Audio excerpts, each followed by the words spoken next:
Welcome to the Win, Make, Give podcast. This is Ben Kinney, joined with Bob Stewart and Chad Himes. You guys notice how I always try to mix up who I introduce first? Yes, actually. I feel like I'm on a little. Did I get two in a row? Or Maybe. I don't remember all the time, but I want you guys all to know that Bob and Chad are equally as bad in my mind. This is part what? Gosh, I don't know. This is part 7, tactic 6. That's very confusing. Ladies and gentlemen, this is part 7 of the Win, Make, Give, Persuasion, and Influence series. We've gone through a bunch of tactics that were outlined in the mentioned Yes. in Robert Cialdini's book Influence. This is a book that Charlie Munger, kind of the Tom and Jerry to Warren Buffett, Yes. his partner in crime, said was one of the greatest business books that he's ever read. It's been apparently. a fantastic read going it's- through this. It's really powerful. Yeah. Anyway, the last topic today is social proof. Social proof is when individuals look to the actions of others to determine their own action. Let me repeat that. Yep. It's when individuals, people, us, we look to see what everybody else is doing before we make the decision to do something. Would you say that's similar to peer pressure? A little bit. Here'd be an example. You're walking through somewhere and everybody starts running the other direction. Like, what do? You're like, do you pause or do you grab your crap and start running? Like, I don't know where I'm going, why I'm going, but I'm freaking going. I don't know if it's a tornado, a hurricane, an earthquake, Or a sail. an active shooter. Like, you don't know what's going on, but you're freaking running, Yes. right? yeah, Yeah. We've seen, like, people are all, you ever walk by somebody like a tourist town and there's a big crowd of people around somebody? You're like, I don't even know what they're watching, but I want to watch them. I'm like on my tippy toes, like trying to see everybody's shoulders. Was that the guy spray painting things? I was telling Chad. I don't know how many people of our listeners have been to Yellowstone, but when you go to Yellowstone National Park, all of the attractions are really far apart. You like get in your car and drive 30 minutes or an hour to that next attraction, and when you do that on the road between attractions, there will all of a sudden be 8 cars pull over to the side of the street. And then in no time, there'll be 20 cars pull over to the side of the street and people will get out. They don't even know why they're stopped. They'll just get out. Everybody else is stopped. So there must be an animal of some sort. And so I was telling Chad, the first time as we were driving, I was in Yellowstone, I'm in college. We get out and there is a bunch of people and they're all at the rail on the side of this bank. So we go over there, what's going on? And you can see it couldn't have been 10 or 15 yards kind of down this hill. There's a baby black bear down there. And there are probably 10 people who have gone over the rail, right? And so as we're standing there, I'm like, Tyson Lance, my friends are about to go over. I'm like, that's a horrible idea. There's a baby black bear with no mama around, but she's around somewhere. If she comes out, like somebody's dead.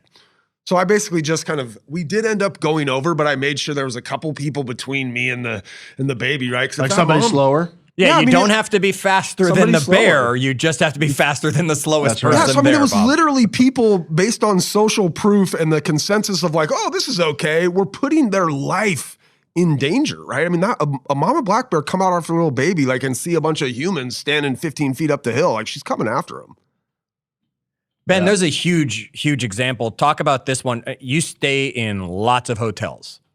And it's a great example of this social proof. You've seen the card in the room. Talk about this for a moment. This is actually not our story. This is from the book, Yep. right? But Robert used the analogy of how the power of social proof is used to get us to change our behavior. One example that he gave was, have you guys ever seen those little cards in the hotel bathrooms that says, hey, please hang your towel up if you would like to keep it, reuse it, that sort of thing? Yep. When they did the research, they said when they put that little card up that simply said, here are the benefits to the environment or the world or whatever for reusing your towel, 35% of the, what do you call them, people Hotel guests. hotel guests that stayed actually reused their towel for an additional day. All right, so 1 out of every 3. That's pretty good. Yep. Right? However, when they did a little bit more research, they found that if people stayed 4 days, 75% of those people would reuse a towel at least once. Okay. Right? Maybe you take a shower in the morning, then you go out for the day, and then you come back and you're like, I need another shower, and it's the only one hanging up, so you reuse it. That was the stats that they figured out. When they changed the message on the little placard that said 75% of people reuse their towel, they created social proof. It had an increase of 26% of the hotel guests now reuse their towel. So on top of that 35, now it's another 26% of the guests. Now, when they made one other small tweak, really minute, and I found this really interesting in the study, they said when they changed the message to say 75% of the people who stayed in this room, 404, reused the towel, it had an increase of 33%. It had the most impact because people said other people are doing it and people that stayed in this room are doing it. Well, in the book, he made two comments. One, it's really fascinating that would modify people's behavior. And two, I hope it's not the same towel that I was using. Well, one of the things that study kind of shows and this area of the book explores, there's something interesting you said, Ben, around that idea of like, I'm walking up and there's 100 people running the other direction. You said you're unsure what they're running from. And so social proof is one of the most impactful when people are uncertain or unsure. Okay, our brain has a preference for shortcuts and we just want to get to certainty, right? So that's the first thing. The second thing that's interesting out of that, Ben, is social proof is more apt to work if the people that we're looking at doing that thing that we want to do are like us. And so when they made it, it was everybody in the hotel, it got a certain increase, but when they were like us, they were literally staying in the same room that we stayed in, it had additional power or influence. So do you think if there was a sign that said baby black bear with no mother in sight on the side of the road, you might not have stopped because you wouldn't have had that uncertainty? That's right. But if I in my hotel room, if they said guys that really like shoes and hats always reuse their towel, I'd be like, I got to reuse my towel. Like, that's me. I'm that guy. I want to be the towel reuser. There's a great comic. I just love this little comic, Ben. It's on page 120 of the book for anybody who's gone out and bought the book or anything like that. And it's kind of hard to explain a comic strip to you. Yet I'm going to explain it in real life because we've done this. And this is a test for anybody that wants to prove social proof. And that is you want to create some uncertainty. Next time you're at the grocery store or something like that, go outside the grocery store about 10 or 15 steps away and just stop and look up like you're looking at something. Now, if you've got a family member or a friend or two, have them come like 30 seconds later and walk up to you and look up and say, oh, I see it too. And just stand there for a while, and all of a sudden there'll be a group of 15, 20 people all standing up there staring at absolutely nothing, convinced they can see it. I hate you. I've rolled up on a group of people looking up like this and been the 28th moron to be like, what's going on up there? Yeah, we used to do this just for fun, and then we'd walk away and watch the group just stare into space. The same thing happens to me when I see a bunch of people laughing. Like, I don't even know what they're laughing at. I don't know what's funny, but I start laughing. Like, something here has to be funny, so I start laughing. Well, laughter is contagious. And that's why it is. It's that social proof of, oh, something's funny. I obviously just missed the joke, but I'm going to start laughing along. But you're unsure, right? If you walked into that situation and you knew what had just been said was not funny, you wouldn't laugh. But it's that uncertainty that makes you want to fit in. Maybe. You might still, with the social proof, think about a concert you've been to. Think about, I don't know if you're someone who goes to the ballet or the opera or anything like that. We used to have this happen when we were in Las Vegas and doing shows back then when I was in that part of the world. We had a few people in the audience whose job it was to stand up and start clapping at the end. And as soon as a few people start to get up and start clapping, other people start getting up and start clapping. And then all of a sudden, a standing ovation has occurred for something that didn't deserve a standing ovation, yet everybody wants to be a part of it, even if they didn't like what they were there for. They still won't sit down and cross their arms. Nope, I'm not going to get up. They don't want to be that outcast. They'll stand up and start clapping along with everyone else. What's your job? Well, I'm a designated clapper. Like, that's what I need in some of our things. Like, we need some designated laughers in our classes, Bob. Yeah. Right? We need some designated clappers. Well, next time Bob says something funny, we'll just have Dave throw a laugh track in. Now all of our audience is out there laughing along. We unfortunately do not have enough time. The book goes into that, though, the whole concept of laugh tracks being used by television executives and why they do it. It sounds so fake, and we can sit there all the time and go, this is a laugh track. I mean, you even recognize a laugh. You're like, no, I've heard that same person laugh on last week's episode or whatever. Yet you'll laugh along even at home when you're not in that environment because you hear the laughter and you figure you should have gotten the joke better. It's the social proof power. One of the scary parts of this section of the book was they talked about a lady who, over a period of 45 minutes, was stabbed in the streets, I think, of Brooklyn. Yep. And there was a total of 38 neighbors that witnessed this thing happening. Yep. And as the story goes, this lady was being attacked by a gentleman. He stabbed her. They saw some lights coming on. He ran away. Nothing happened. He ran back. He did it again. She kept screaming. He stabbed her again. And over this period of 30, 40 minutes, she was murdered. And there was 38 people that had woken up, looked outside, done something. Nobody took action. Nobody called the police. Nobody tried to help. Nobody did anything. And they did a lot of research into this to figure out, are people just cold-hearted in New York, right? It's not true. New No, they're York a little bit, so he could maybe. What really happened there? Well, the book goes on to talk about other scenarios of they staged a gentleman laying on the ground, apparently needing help. And groups of people walked by. As they saw nobody stopping, nobody else stopped. They're like, hey, don't look at the person, don't look at that person, who knows what's going on, just keep walking, go away, go away. When an individual person walked by and nobody else was around and they saw the person down there, a very high percentage of the time, that individual stopped and tried to help that person. One of the comments in the book was, if you're ever in really, like, you're struggling, you need help, and there's a group of people walking by, don't just ask everybody for help. Say, hey, you in the Mickey hat, help me, right? Point somebody out because they're more likely to take action. Well, the other weekend I was driving over the mountains and there was this guy on the side of the road and he was waving at me. And I thought, oh man, I'll wave at him, And I thought, why would some guy on the side of the road on the top of the mountains and nowhere be waving at me? So I stopped and I turned around and just said, hey, do you need anything? And he said, my car's broke down. I'm here with my wife and my child, and we have no cell phone service, and I can't get he had a tire issue or something.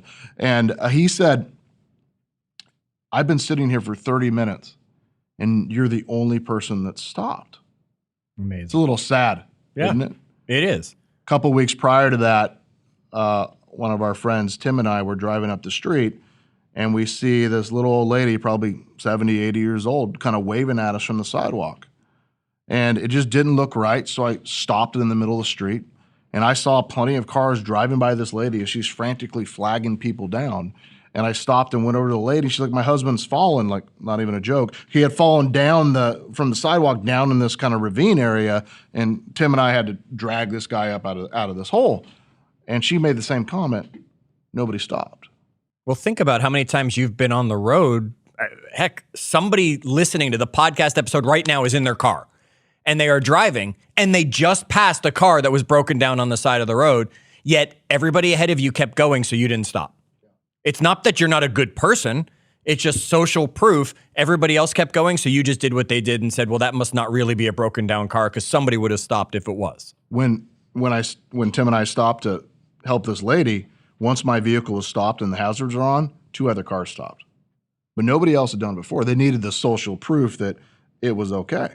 Now, in February, I witnessed a car accident of a car literally flipping over right in front of me on the freeway. And I jumped immediately out of the vehicle and started running towards the car. All the other vehicles, nobody got out. They stopped just staring at the fact that this car is upside down, right? I don't know what it is. I run to those types of things. But if one person doesn't take action, nobody does. And I feel like that's a little sad and weird. And we were joking earlier, because this winter it was raining really hard up here in Seattle. Surprise! And I saw this kid or teen or something walking, and I thought I should give that person a ride. Like, it's pouring down rain. I feel bad, and I started thinking to myself, like, that's weird. Like, you can't offer You might get in trouble for that. rides. Like, I'm going to get arrested for that. It was so weird. I just drove by and allowed this person in the rain to continue to be rained on. I don't know what the right decision in that situation was, but it's something that's been embedded in my mind. Now, there's lots of powers of social proof, and there's lots of like negative impacts to the world, from cults to religions to politics to social media stuff.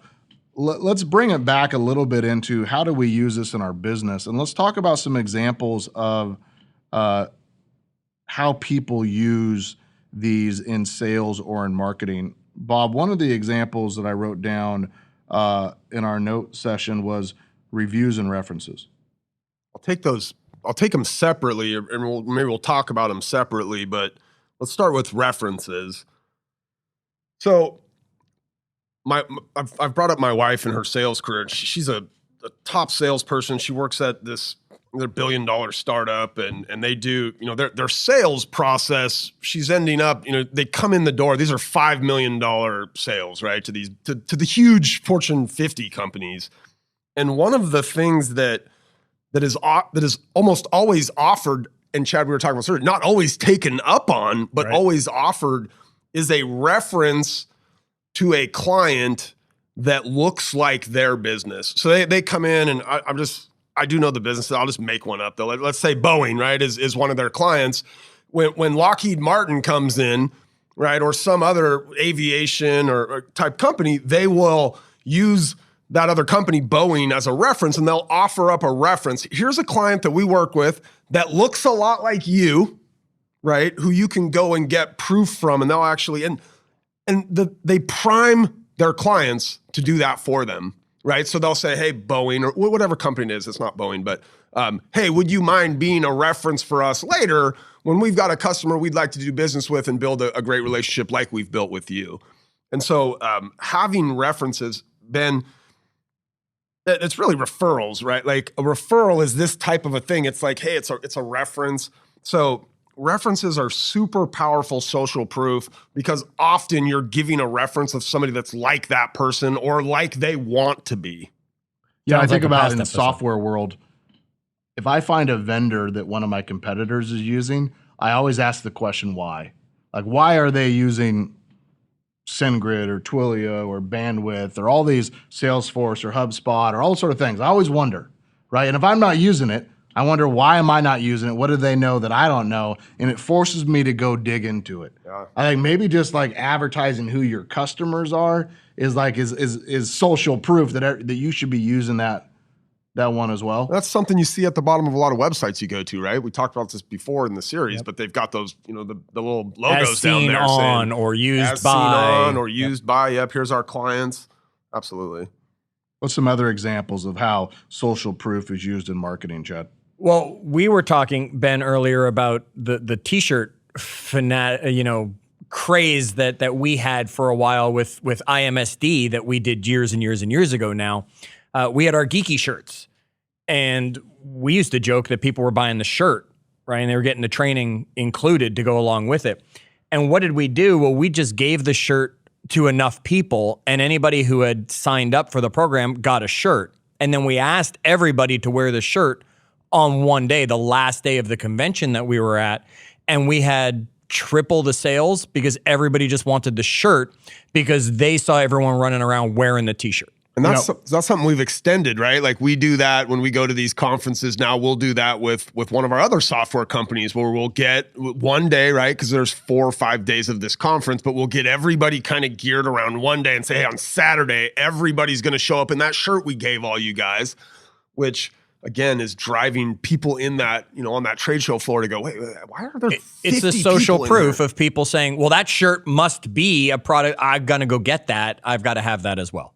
Arguably one of the best marketing dollars that we've ever spent in our career is $5 t-shirts that our customers actually want to wear. That and and I've seen blinking a lot lights. of company t-shirts that you wouldn't want to wear. No. Right? But when you do it the right way, we've had ones that say think bigger on there, right? Or We were bringing geeky back. geeky t-shirts. Even all this sorts one of- I'm wearing right now, it's hashtag Brevity Life. Like our clients are constantly saying, hey, I want a shirt. How do I get a shirt like that? Like, and we do these online Zooms and they show up in their shirt, right? And Stay tuned when Make give fans Right? announcement to come at some point. We need some social proof. You know, another example is you're on a website, completely different product. Maybe you don't know anybody that's used it, but they have these little pop-ups that say, hey, John just bought, Sue just bought, and they're showing all of their sales in real time. It gets you all frantic. You're like, look at all these people buying this thing.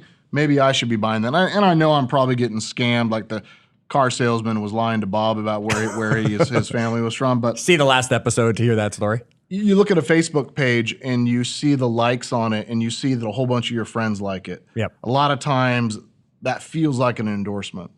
I went and heard some great speakers in different industries speak, and a lot of times they would call people out in the audience by name. And those of you that have been to my live events, you will notice that I do that quite often. I'm often referring to people by name. Sometimes it's because I can read their name tag as I'm walking by. Sometimes it's because I know them. But if you were a new guest to that world, you would assume that I knew everybody in that room. But when I first saw the gentleman do this, he was referring to people. I assumed that all those people were his customers. That was social proof that I should be using that guy's product or service. Yeah. At the end of the day, as I found out, those were just people he invited, his guests. He took the time to learn their name, but it was very, very powerful. Now, Chad and I were talking about how do you translate this into maybe a sales conversation? And there's a term that if you've been in sales for a long time, you've been taught. And I'm going to have Chad just kind of introduce the concept, and then we'll role play it once or twice. Well, Ben, I think it's the greatest script out there for closing anything, and that's feel, felt, found, right? And if you know the terms feel, felt, found, you know how to use it already. But that's creating social proof right there, right? First of all, it starts with the empathy, which you've talked about many, many, many times. And that is I understand how you feel, right? It's that empathy moment that comes along with it. Then it's all of a sudden, now social proof comes into it, right? I have others who felt the exact same way. And here's what they found. So now it's all of a sudden, all these people over here are doing this. And now it's the social proof that comes along with that simple script of feel, felt, found on a close, that it's no longer them on their own, it's them as a group seeing the peer pressure. When I hear you say that, Chad, you said, and here's what they found. Do you think it'd be more powerful if you said, and here's what we found? Like you actually helped with the consensus aspect, right? It's like my client felt that way, but we together found that was not actually the case. It was actually this thing. I don't know. It's going to depend on what your product you're probably promoting is. Right. If you're in something large, like buying a car that you were talking about on our last episode, for example, the salesman's going to say to you, Bob, I understand how you feel about heated seats as an add-on in the car. You know, I've had other clients who felt the exact same way. What they found right, was by the end of the first winter, they were calling me going, can you add that? Because I should have had it in the first place. Right. So Bob, doesn't it make sense that we put the heated seats in the car right away? And now it's not the salesman selling you on heated seats. It's, oh, there's this imaginary group over here of his past clients, the references that he has. In theory, you could call them, that they all said, yes, we wish we had put those heated seats in. I use, Ben's, we don't talk a lot about the specifics of like your business, for example, Ben, but you have these massive real estate sales teams that are amazing. And then we sell software products to people that want to be like your real estate sales teams. And I use the social proof of your teams every single day, multiple times a day, where I'm saying, this is the way that Ben's team does this, right? And it carries that weight of, the first or second largest real estate team in the United States. And it's like, it's not who they are today, but it's who they want to be. And so I'm constantly reinforcing to our clients that you could do it like these guys. And I know you're not them, but you want to be them one day. That's social proof and a little bit of the liking. Well, everybody, I know how you feel. It's been a bunch of episodes on persuasion and influence. Honestly, I felt the same way. But here's what I found. When you take the time to master these skills, research it, learn it, you're going to see your recruiting skills go up, your hiring skills go up, your sales skills, your coaching, maybe even your relationship, friendships, all of that. Chad, how do we end each one of these calls? Well, Ben, we've been talking about persuasion, we've been talking about influence, and today we talked about social proof. We're going to ask you, make sure we've got that review. Make sure you've rated the podcast if you've been enjoying this. Go post about this series that we've just talked about, and let's create some social proof so you can see it in action. And then join us while you're online at facebook.com/group/winmakegive. Make sure you don't forget to visit winmakegive.com to find out what's going on in our world and what's coming for you. Until then, make sure you wash those hands, and as always, do good.